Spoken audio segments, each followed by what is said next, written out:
네, 안녕하세요. 조사장입니다.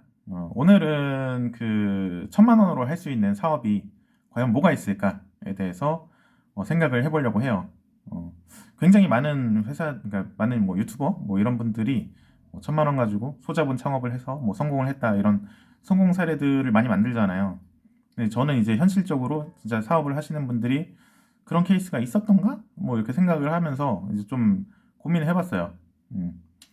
근데 이제 원칙적으로 사실 그 어떤 사업을 할 때는 내가 가지고 있는 자본금으로 뭘 하지? 라고 생각을 하시면 안 돼요. 이건 접근 방법부터가 일단은 좀 잘못됐어요.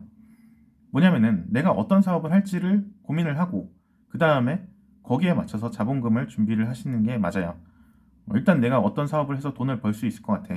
근데 자본금이 한 요 정도밖에 없어. 그러면은 그거에 맞춰서 좀 축소를 한다든가 아니면 확대를 한다든가 요거는 이제 정상적인 접근 방법인 거고 내가 돈이 일단은 뭐 한 1,000만 원이 생겼어. 이걸로 뭘 사업을 할까? 이렇게 하면은 웬만하면은 성공하기가 좀 어렵다. 일단은 왜냐면은 이제 상품은 파는 게 아니에요. 뭐냐면은 내가 상품을 판다고 항상 사장님들이 생각을 하겠지만 결국에는 소비자들이 사는 거죠. 소비자들이 결정권을 가지고 있어요. 그렇기 때문에 소비자가 뭘 사는지를 먼저 알아야 그제서야 내가 소비자가 이걸 필요로 하기 때문에 이걸 팔아야겠다 이렇게 가는 거잖아요. 음. 그렇기 때문에 사실 뭐 1,000만 원으로 무슨 사업을 해야 되냐라고 물어보면은 뭐 이게 뭔가 접근 방법이 좀 잘못된 것 같지만 어쨌든 얘기를 하자면은 저라면은 일단은 첫 번째로 일단 영업부터 배우라고 말씀을 드리고 싶어요. 어떤 사업을 하든지 간에 일단은 사업을 하면은 돈을 버는 게 목적이잖아요. 그러니까 파는 방법을 배워야 돼요. 그러니까 한마디로 소비자가 왜 이거를 사는가에 대한 그런 소비자의 심리를 좀 고민을 해봐야 돼요. 나 같으면 살 것 같아.를 넘어서 과연 많은 사람들이 정말 나랑 똑같은 생각을 할까? 이런 것들을 좀 약간 고민을 많이 해야겠죠. 그래서 만약에 1,000만 원이 있다면은 일단은 저는 현실적으로 뭐 책을 사서 공부를 한다거나 아니면은 강의를 듣는다거나 아니면은 뭐 둘 다 할 수도 있겠죠. 그렇게 해서 내가 프리랜서로 일을 하시거나 아니면은 일단은 어디 회사에 들어가서 영업을 먼저 좀 배우는 거죠. 음. 영업은 많은 회사에서 항상 사람들을 많이 뽑고 또 많이 나가요. 그만큼 굉장히 어렵거든요. 영업은 정답이 없기 때문에.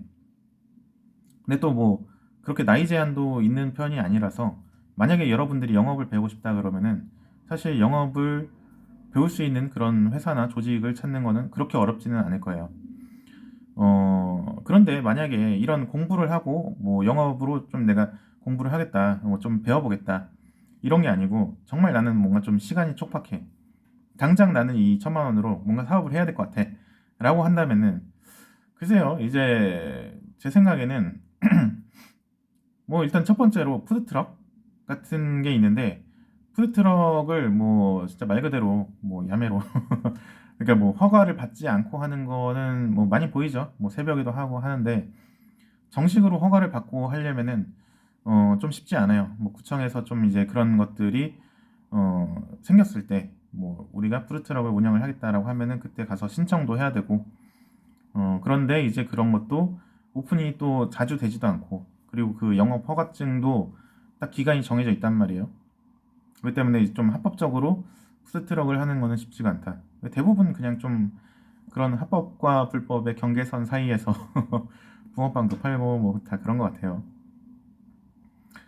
그 다음으로 생각할 수 있는 거는 뭐 배달을 하는 것들 뭐 이런 것들 배달 어플 뭐 해가지고 이제 배달하시는 거 있잖아요. 일단 오토바이 같은 거 작게 이제 좀 자전거 같은 거 일단 초기 투자 비용이 작으니까 근데 좀 약간 이거는 비추인 게 그러니까 추천을 별로 하지 않는 게 결국에는 내 시간을 그대로 이제 돈으로 바꾸는 거잖아요. 근데 이제 보통 제가 아까 뭐 공부를 하고 뭐 이렇게 말씀을 드린 게 그렇게 해야 나의 그 시간당 가격이 올라가요. 근데 만약에 배달을 하잖아요. 그러니까 뭐 어떤 나의 어떤 지식 수준이나 이런 것들이 반영이 안 되면은 내가 연차가 올라가고 내가 숙련이 돼도 물론 이 속도가 좀 더 빨라질 수는 있겠지.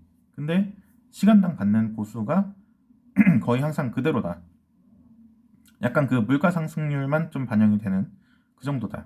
그렇기 때문에 별로 추천은 드리지 않아요. 뭐 그래서 공사 현장에서 노가다 같은 거를 뛰시는 분들 같은 경우도 일단 처음에는 보수가 뭐 작게 시작을 해도 약간 숙련공이 되면은 몸값이 많이 오르잖아요. 그런 거는 괜찮겠죠.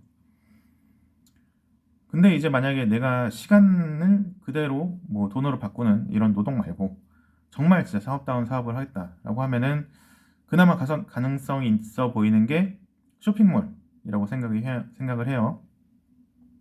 그러니까 인터넷 쇼핑몰을 하는 거죠. 현실적으로 가능성이 좀 가장 높아요. 그래서 많은 분들이 정말로 인터넷 쇼핑몰을 많이 하세요. 음, 초기 투자 비용도 그렇게 높지 않고, 만약에 실패를 해도 리스크가 크지 않고, 다시 또 뭔가 다른 아이템으로 해서 또 다시 시작을 할 수도 있고, 정말 많은 사람들이 도전을 하기 때문에 정말 성공하기 어려워. 그게 문제죠. 음. 그러니까 한마디로 큰 성공은 할 수 없고, 파산은 하지 않고, 약간 이런 느낌? 물론 이제 그 중에서 정말 잘 하시는 분들도 있어요. 실제로 잘 하시는 분들도 굉장히 많아요. 음. 그리고 뭐 그거 아니면은 뭐 액세서리 같은 거 내가 수공예 같은 거 해서 만드는 거. 근데 이런 것들은 이제 좀 부업이니까 사업이라고 하기에는 좀 그냥 부업이죠. 음. 그리고 또 하나 생각할 만한 거는 이제 만약에 내가 능력이 있다면은 컨텐츠를 제작하는 거. 그거는 좀 괜찮아요. 실제로 컨텐츠 제작해서 저희한테 뭐 세무 관리를 받으시는 분들 같은 경우는 정말로 고소득이신 분들이 많아요. 특히 진짜 엄청난 고소득자는 컨텐츠 제작자 중에 있다.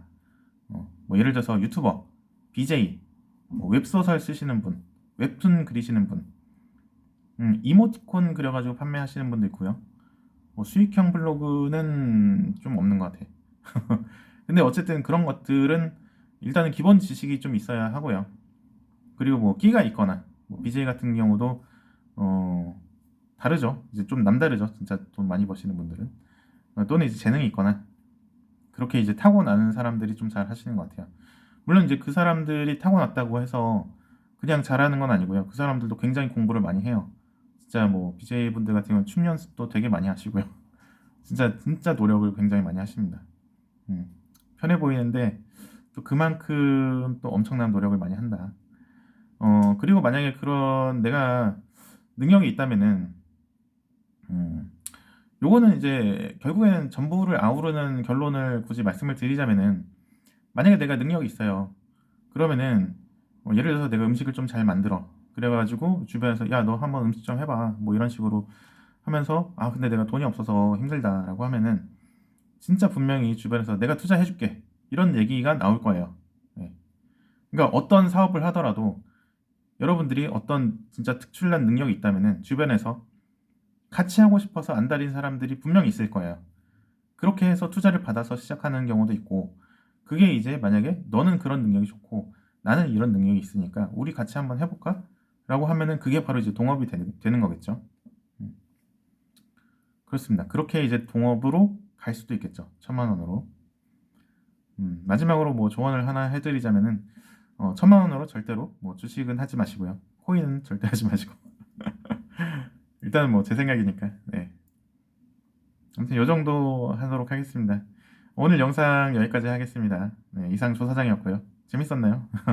구독과 좋아요 부탁드립니다. 감사합니다.